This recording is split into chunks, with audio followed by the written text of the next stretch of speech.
Hello students, कैसे हो आप सभी। आज मैं आपके YouTube channel easy bio teach पर लेके आई हूँ ASRB नेट एग्रीकल्चर बायोटेक्नोलॉजी के लिए जो हमने MCQ सीरीज शुरू की थी यूनिट फर्स्ट से। आज हम यूनिट फर्स्ट का सेकंड पार्ट इसके अंदर डिस्कस करेंगे। तो सबसे पहले हम शुरू करते हैं हमारे फर्स्ट क्वेश्चन से। In animals differentiation of muscle cells involves, यानी कि एनिमल्स के अंदर डिफरेंशिएशन ऑफ मसल सेल्स के अंदर क्या इन्वॉल्व होता है। ऑप्शंस दिए गए हैं, मायोस्टेटिन एक्टिवेशन हो जाता है, मायोडी ट्रांसक्रिप्शन फैक्टर एक्टिविटी होती है, या फिर जो P53 है उसका रेगुलेशन हो जाता है, या फिर साइक्लिन डी का ओवर एक्सप्रेशन हो जाता है। तो सबसे पहले हम बात करें जो डिफरेंशिएशन ऑफ मसल सेल हैं उसको हम मायोजेनेसिस भी बोलते हैं। ये क्या है, एक कॉम्प्लेक्स प्रोसेस है जिसके अंदर इन्वॉल्व होता है expression of specific genes and the withdrawal of myoblast from the cell cycle. तो यहाँ पे इसको हम क्या बोलते हैं, इसको हम बोलते हैं differentiation of muscle cell is known as myogenesis. तो यहाँ पे जो मायोडी ट्रांसक्रिप्शन फैक्टर एक्टिविटी है वो क्या होती है, यहाँ पे इन्वॉल्व होती है। तो यहाँ पे जो ऑप्शन नंबर बी है वो हमारे यहाँ पे राइट आंसर है।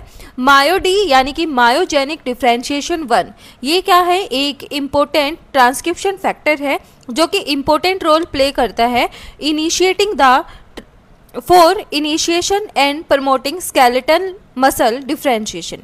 यानी कि क्या करता है, जो स्केलेटन मसल डिफरेंशिएशन है उसको प्रमोट करता है और इनिशिएट करता है। ये बिलोंग करता है बेसिक हेलिक लूप हेलिक से, यानी कि बेसिक हेलिक लूप हेलिक फैमिली से ये क्या करता है, ये बिलोंग करता है। और ये किसकी फैमिली है, ये फैमिली है ट्रांसक्रिप्शन फैक्टर की। ये क्या है, एसेंशियल होता है, कन्वर्ट कर देता है वेरियस सेल टाइप को मसल सेल्स के अंदर। तो यहाँ पे जो ऑप्शन नंबर बी है वो हमारे यहाँ पे राइट आंसर है। उसके बाद हम यहाँ पे नेक्स्ट क्वेश्चन की बात करें, which phase of cell cycle is most associated with cellular differentiation, यानी कि कौन सी फेज है सेल साइकिल की जो कि एसोसिएटेड रहती है सेलुलर डिफरेंशिएशन के अंदर। ऑप्शन है G1 फेज है, S फेज है, G2 फेज है, या फिर M फेज है। तो यहाँ पे इस क्वेश्चन का आंसर आप मुझे कमेंट बॉक्स के अंदर बताना कि सेल साइकिल की वो कौन सी फेज है जो कि एसोसिएटेड रहती है सेलुलर डिफरेंशिएशन के साथ। उसके बाद हमारे यहाँ पे नेक्स्ट क्वेश्चन आता है, in plants totipotency is most directly explain by, यानी कि प्लांट्स के अंदर हम टोटिपोटेंसी को मोस्ट डायरेक्टली कैसे एक्सप्लेन करते हैं, किसके द्वारा एक्सप्लेन कर सकते हैं। ऑप्शन दिए हैं, सेल वॉल प्लास्टिसिटी, या फिर retention of full genome in somatic cell, meristem activity, या फिर हार्मोन सेंसिटिविटी। तो यहाँ पे टोटिपोटेंसी क्या होती है, एक प्लांट है उसके पास एबिलिटी होती है वो क्या कर सके, जो सिंगल प्लांट सेल है उसको डिफरेंशिएट या फिर डेवलप कर सके कंप्लीट और मैच्योर प्लांट के अंदर। तो ये क्या होता है, ये टोटिपोटेंसी होती है। अब यहाँ पे जो टोटिपोटेंसी है उसको हम किसके द्वारा एक्सप्लेन कर सकते हैं, retention of full genome in somatic cells. तो यहाँ पे जो ऑप्शन नंबर बी है वो हमारे यहाँ पे राइट आंसर है। उसके बाद हमारे नेक्स्ट क्वेश्चन आता है, in prokaryotes DNA is attached to the plasma membrane at a site called, यानी प्रोकैरियोट्स के अंदर जो DNA है वो अटैच होता है प्लाज्मा मेम्ब्रेन से, तो उस साइट को हम क्या बोलते हैं। ऑप्शंस दिए गए हैं, मीजोजोम बोलते हैं, न्यूक्लियोइड ऑर्गेनाइजर बोलते हैं, या फिर रेप्लिजोम बोलते हैं, या ओराइसी बोलते हैं। तो यहाँ पे प्रोकैरियोट्स के अंदर जो DNA है वो क्या होता है, अटैच्ड होता है प्लाज्मा मेम्ब्रेन से एट ए साइट, उसको हम क्या बोलते हैं, उसको हम मीजोजोम्स बोलते हैं। मीजोजोम्स क्या हैं, या तो इन्वेजिनेशन लगा लो या इनफोल्डिंग लगा लो प्लाज्मा मेम्ब्रेन की, जो कि बैक्टीरियल सेल के अंदर हमें मिलती हैं।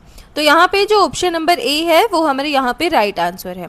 उसके बाद है, the asymmetry of plasma membrane bilayer is mainly maintained by, यानी कि जो एसिमेट्री है प्लाज्मा मेम्ब्रेन बाइलेयर की उसको कौन मेंटेन करता है। ऑप्शंस दिए गए हैं, free diffusion of lipid across leaflets, या फिर एंजाइम्स होते हैं फ्लिपेज, फ्लिपोज और स्क्रैम्बलेज, या फिर प्रेजेंस ऑफ कोलेस्ट्रॉल, या फिर बाइंडिंग ऑफ साइटोस्केलेटन प्रोटीन्स। तो यहाँ पे जो एसिमेट्री है प्लाज्मा मेम्ब्रेन बाइलेयर की उसको 3 एंजाइम्स क्या करते हैं, या फिर 3 जो प्रोटीन्स हैं वो क्या करते हैं यहाँ पे मेंटेन करके रखते हैं। वो है फ्लिपेज, फ्लोपेज और स्क्रैम्बलेज। तो यहाँ पे जो ऑप्शन नंबर बी है वो हमारे यहाँ पे क्या है, राइट आंसर है। उसके बाद हमारे यहाँ पे नेक्स्ट क्वेश्चन आता है, which statement is true about gram positive bacteria, यानी कि ग्राम पॉजिटिव बैक्टीरिया के लिए इनमें से कौन सी स्टेटमेंट है जो कि ट्रू है। ग्राम पॉजिटिव बैक्टीरिया के अंदर जो तिकोइक एसिड है वो क्या होता है, एब्सेंट होता है। तो अगर हम बात करें तो ग्राम पॉजिटिव बैक्टीरिया के अंदर क्या होता है, तिकोइक एसिड प्रेजेंट होता है। तो ये स्टेटमेंट हमारी क्या हो गई, गलत हो गई। उसके बाद है, they have thick peptidoglycan without outer membrane. तो हाँ, जो ग्राम पॉजिटिव बैक्टीरिया है उसके अंदर कोई भी आउटर मेम्ब्रेन प्रेजेंट नहीं होती, तो उसके अंदर जो पेप्टाइडोग्लाइकन का जो साइज है वो क्या होता है, ज़्यादा होता है। तो यहाँ पे ये जो स्टेटमेंट है ये हमारी ट्रू है। बाकी की स्टेटमेंट्स अगर हम यहाँ पे पढ़े तो यहाँ पे बोला गया है दे कंटेन लिपोपॉलीसेकेराइड लेयर, तो नहीं, ग्राम नेगेटिव बैक्टीरिया के अंदर लिपोपॉलीसेकेराइड लेयर होती है, ग्राम पॉजिटिव बैक्टीरिया के अंदर नहीं होती। उसके बाद they are resistant to lysosome, तो ये रेजिस्टेंट शो नहीं करते लाइसोसोम के लिए। तो यहाँ पे जो ऑप्शन नंबर बी है वो हमारे यहाँ पे क्या है, राइट आंसर है। उसके बाद है, fluidity of membrane at low temperature is increased by, यानी कि जो मेम्ब्रेन की फ्लूइडिटी है वो लो टेम्परेचर पे क्या हो जाती है, इंक्रीज हो जाती है। तो उसके लिए कौन सा फैक्टर रिस्पॉन्सिबल है। ऑप्शंस है high cholesterol content, long saturated fatty acids, या फिर शॉर्ट अनसैचुरेटेड फैटी एसिड, या फिर हाई प्रोटीन कंटेंट। तो यहाँ पे fluidity of membrane at low temperature किसके द्वारा इंक्रीज होती है, वो होती है शॉर्ट अनसैचुरेटेड फैटी एसिड्स के द्वारा। तो यहाँ पे जो ऑप्शन नंबर सी है वो हमारे यहाँ पे राइट है। इसके बाद नेक्स्ट जो हमारा क्वेश्चन है वो हमसे पूछा गया है, glycosomes differ from peroxisomes by the presence of, यानी कि जो ग्लाइकोसोम्स हैं वो क्या होते हैं, डिफर होते हैं पेरोक्सिसोम से, तो वो किसकी प्रेजेंस के द्वारा होते हैं। ऑप्शंस है कैटालिसिस की वजह से होते हैं, ग्लाइकोलेट ऑक्सीडेज की वजह से होते हैं, isocitrate lyase and malate synthase की वजह से होते हैं, या पेरोक्सीडेज की वजह से होते हैं। तो अगर हम यहाँ पे बात करें, जो ग्लाइकोसोम्स हैं वो क्या है, एक स्पेशलाइज्ड ग्लाइकोसोम्स आर स्पेशलाइज्ड पेरोक्सिसोम्स जो कि हमें प्लांट्स के अंदर मिलते हैं, particularly in seed germinating seeds. और वो किसके लिए रिस्पॉन्सिबल होते हैं, वो रिस्पॉन्सिबल होते हैं ग्लाइकोजाइलेट साइकिल के लिए। ये जो साइकिल है वो क्या करती है, प्लांट को अलो करती है और कन्वर्ट कर देती है स्टोर फैट्स को कार्बोहाइड्रेट्स के अंदर, जो कि एसेंशियल होते हैं सीडलिंग ग्रोथ के लिए अंटिल फोटोसिंथेसिस कैन बिगिन्स। तो यहाँ पे जो की एंजाइम है जो कि यूनिक है ग्लाइकोजाइलेट साइकिल के अंदर, वो कहाँ पे मिलते हैं, हमें विद इन ग्लाइकोसोम्स मिलते हैं।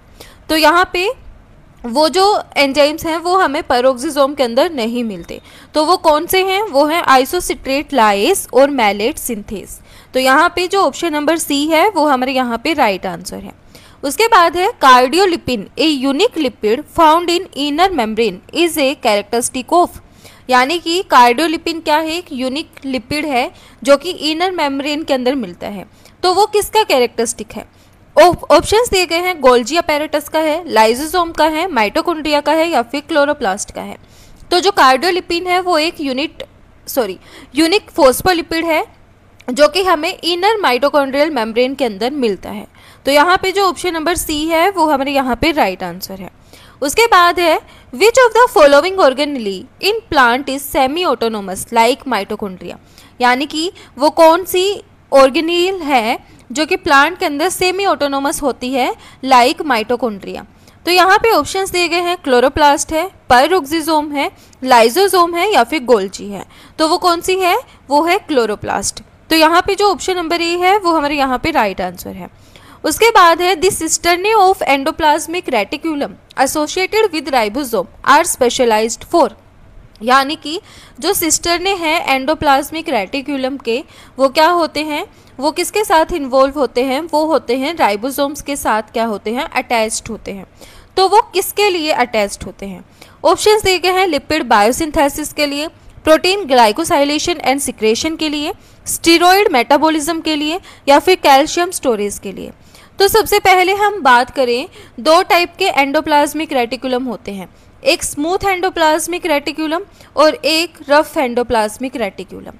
तो जो रफ एंडोप्लाज्मिक रेटिकुलम है उसके साथ क्या होता है, जो राइबोसोम है वो एसोसिएटेड होता है। ठीक है, तो अब यहाँ पे ये जो रफ एंडोप्लाज्मिक रेटिकुलम है इसके साथ जो राइबोसोम है वो एसोसिएटेड होता है। तो यहाँ पे राइबोसोम का काम क्या होता है, प्रोटीन्स की फॉर्मेशन करना। तो यहाँ पे इसका काम क्या है, प्रोटीन ग्लाइकोसाइलेशन एंड सिक्रेशन। तो यहाँ पे जो ऑप्शन नंबर बी है वो हमारे यहाँ पे राइट आंसर है। उसके बाद है during mitosis nucleolus disappear in, यानी कि माइटोसिस के दौरान जो न्यूक्लियोलस है वो किसके अंदर डिसअपियर हो जाता है। ऑप्शन है प्रोफेज के अंदर, मेटाफेज के अंदर, एनाफेज के अंदर या फिर टीलोफेज के अंदर। तो यहाँ पे प्रोफेज के अंदर जो न्यूक्लियोलस है वो क्या हो जाता है, डिसअपियर हो जाता है। उसके बाद है check point ensuring DNA damage repair before entering mitosis is. तो यहाँ पे वो कौन सा चेक पॉइंट है, G1S check point, G2M check point, spindle check point या फिर साइटोकाइनेसिस चेक पॉइंट। तो वो कौन सा है, वो है G2M चेक पॉइंट, जो चेक पॉइंट इंश्योर करता है डीएनए डैमेज रिपेयर को before entering in the mitosis. तो यहाँ पे जो ऑप्शन नंबर बी है वो हमारे यहाँ पे राइट आंसर है। जो G1S चेक पॉइंट है वो क्या करता है, मॉनिटर करता है सेल साइज को, न्यूट्रिएंट अवेलेबिलिटी को, ग्रोथ फैक्टर को, डीएनए इंटीग्रिटी को before DNA replication begins in the S phase. G2M check point क्या करता है, ये क्रिशियल चेक पॉइंट है जो कि क्या करता है, before the cell enter mitosis, ये क्या है, क्रिशियल है। तो यहाँ पे जो ऑप्शन नंबर बी है वो हमारे यहाँ पे राइट आंसर है। जो स्पाइंडल चेक पॉइंट है और इसको हम मेटाफेज चेक पॉइंट भी बोलते हैं, ये जो चेक पॉइंट है वो कब होता है, ड्यूरिंग माइटोसिस, एंड ये क्या करता है, इंश्योर करता है जो ऑल क्रोमोसोम्स हैं वो क्या होते हैं, प्रॉपरली अटैच हो जाए स्पाइंडल माइक्रोट्यूब्यूल से बिफोर एनाफेज बिगिंस। उसके बाद साइटोकाइनेसिस चेक पॉइंट, ये प्राइमरी चेक पॉइंट नहीं है डीएनए डैमेज रिपेयर के अंदर। ये जो चेक पॉइंट है वो इंश्योर करता है proper completion of cell division including the separation of the cytoplasm. तो यहाँ पे जो ऑप्शन नंबर बी है वो हमारे यहाँ पे राइट आंसर है। उसके बाद है crossing over occur due to the action of which enzyme complex, यानी कि जो क्रॉसिंग ओवर है वो कौन से एंजाइम के एक्शन से होता है, एंजाइम कॉम्प्लेक्स के एक्शन से होता है। ऑप्शन है टोपोआइसोमरेज 1, रिक ए होमोलोगस या फिर डीएनए पॉलीमरेज या फिर टेलोमेरेज। तो यहाँ पे ये किसकी वजह से होता है, रिक ए प्रोटीन की वजह से होता है। तो यहाँ पे जो ऑप्शन नंबर बी है वो हमारे यहाँ पे राइट आंसर है। उसके बाद है हमारे next question, the enzyme responsible for separation of sister chromatids at anaphase is, यानी कि वो कौन सा एंजाइम है जो रिस्पॉन्सिबल होता है किसकी सेपरेशन के लिए, सिस्टर क्रोमेटिड्स की एट एनाफेज स्टेट। उस एंजाइम को हम क्या बोलते हैं, तो उस एंजाइम को हम बोलते हैं सेपरेज एंजाइम। तो यहाँ पे जो ऑप्शन नंबर ए है वो हमारे यहाँ पे राइट आंसर है। सेपरेज एंजाइम क्या करता है, स्पेसिफिकली टारगेट और डिग्रेड करता है कोहेसिन को। ये एक प्रोटीन कॉम्प्लेक्स है जो कि ग्लू के जैसे एक्ट करता है। कोहेसिन क्या है, एक क्रूशियल है, ये क्रूशियल है किसको होल्ड करने के लिए, सिस्टर क्रोमेटिड्स को एक साथ होल्ड करने के लिए। ये एंजाइम नहीं है, it is not an enzyme responsible for their separation, यानी कि ये सेपरेशन के लिए रिस्पॉन्सिबल नहीं है। उसके बाद कंडेंसिन, ये क्रोमोसोम कंडेंसेशन एंड ऑर्गेनाइजेशन के अंदर इन्वॉल्व होता है। टोपोआइसोमरेज सेकेंड यानी कि सुपर कोइलिंग के अंदर क्या होता है, इन्वॉल्व होता है। तो यहाँ पे जो ऑप्शन नंबर ए है वो हमारे यहाँ पे राइट आंसर है। उसके बाद है which signal is necessary for nuclear export of proteins, यानी कि वो कौन सा सिग्नल है जो कि न्यूक्लियर एक्सपोर्ट ऑफ प्रोटीन्स के लिए रिस्पॉन्सिबल है। तो ऑप्शंस है NLS, NES, KDEL, mannose 6 phosphate. तो NLS का मतलब क्या है, ये है न्यूक्लियर लोकलाइजिंग सिग्नल, और NES का मतलब है न्यूक्लियर एक्सपोर्ट सिग्नल। तो यहाँ पे जो न्यूक्लियर एक्सपोर्ट सिस्टम है वो क्या होता है, नेसेसरी होता है for nuclear export of proteins के लिए। तो यहाँ पे जो ऑप्शन नंबर बी है वो हमारे यहाँ पे राइट आंसर है। उसके बाद है चैपेरोइन कॉम्प्लेक्स ग्रो-ईल और GroES in prokaryotes is equivalent to which eukaryotic chaperone. तो वो कौन से यूकैरियोटिक चैपेरोन से इक्विवेलेंट है, वो है हीट शॉक प्रोटीन 60। तो यहाँ पे जो ऑप्शन नंबर बी है वो हमारे यहाँ पे राइट आंसर है। ये क्या करते हैं, ये टाइप 1 चैपेरोन है जो कि असिस्ट करते हैं प्रॉपर फोल्डिंग ऑफ प्रोटीन्स को। तो यहाँ पे जो ऑप्शन नंबर बी है वो हमारे यहाँ पे राइट आंसर है। उसके बाद है protein destined for peroxisome typically carrying which targeting signal, यानी कि इनके पास कौन सा टारगेटिंग सिग्नल प्रेजेंट होता है। तो यहाँ पे ऑप्शंस दिए गए हैं SKL tripeptide, KDL motif, amphipathic helix या फिर मैनोज 6 फॉस्फेट। तो वो कौन सा है, वो है SKL ट्राईपेप्टाइड यानी कि सेरिन, लाइसिन और ल्यूसिन। तो यहाँ पे जो ऑप्शन नंबर ए है वो हमारे यहाँ पे राइट आंसर है। उसके बाद है which cytoskeleton element is most directly involved in vesicular transport, यानी कि वो कौन सा साइटोस्केलेटन एलिमेंट है जो मोस्ट डायरेक्टली इन्वॉल्व होता है वेसिकुलर ट्रांसपोर्ट के अंदर। तो वो है माइक्रोट्यूब्यूल्स। माइक्रोट्यूब्यूल्स क्या है, एक साइटोस्केलेटन एलिमेंट है जो कि डायरेक्टली इन्वॉल्व होता है वेसिकुलर ट्रांसपोर्ट के अंदर। तो यहाँ पे जो ऑप्शन नंबर बी है वो हमारे यहाँ पे राइट आंसर है। उसके बाद हमारे यहाँ पे नेक्स्ट क्वेश्चन आता है somatic embryogenesis in plant tissue culture demonstrates. तो ये किसको डेमोस्ट्रेट करता है, ऑप्शन है डी डिफ्रेंशिएशन को, रीडिफ्रेंशिएशन को, टोटिपोटेंसी को या फिर अपोप्टोसिस को। तो जो सोमेटिक एम्ब्रियोजेनेसिस है प्लांट टिश्यू कल्चर के अंदर वो डिमोस्ट्रेट करता है टोटिपोटेंसी को। तो यहाँ पे जो ऑप्शन नंबर सी है वो हमारे यहाँ पे राइट आंसर है। उसके बाद है which plant hormone is most crucial for shoot differentiation in callus culture, यानी कि वो कौन सा प्लांट हार्मोन है जो क्रूशियल है for shoot differentiation in callus culture. तो वो है साइटोकाइनिन। तो यहाँ पे जो ऑप्शन नंबर बी है वो हमारे यहाँ पे राइट आंसर है। साइटोकाइनिन प्रमोट करता है सेल डिवीजन को और specifically for inducing shoot differentiation in callus culture. Auxin root formation के लिए रिस्पॉन्सिबल होता है और सेल इलोंगेशन के लिए रिस्पॉन्सिबल होता है। जिबरलिन स्टेम इलोंगेशन के अंदर और लीफ एक्सपेंशन एंड फ्लावरिंग के अंदर क्या होता है, इन्वॉल्व होता है। Abscisic acid it is also known as stress hormone और ये डोरमेंसी और स्ट्रेस रिस्पॉन्स के अंदर क्या करता है, अपना रोल प्ले करता है।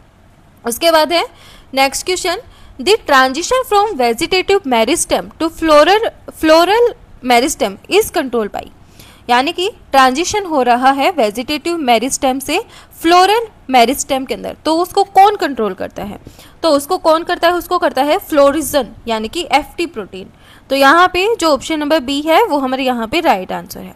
उसके बाद है differentiation in animal cell is most strongly associated with exit from. जो डिफ्रेंशिएशन है एनिमल सेल के अंदर वो मोस्ट स्ट्रॉन्गली किसके साथ एसोसिएटेड रहता है, विद एग्जिस्ट फ्रॉम। ऑप्शन है G1 to G0 फेज या फिर G0 phase, S phase, G2M transition, cytokinesis. तो ये होता है G1 to G0 फेज। तो यहाँ पे जो ऑप्शन नंबर ए है वो हमारे यहाँ पे राइट आंसर है। तो ये थे कुछ एक question for SRB net agriculture biotechnology. Video पसंद आए तो please like share and subscribe जरूर करना। Thank you.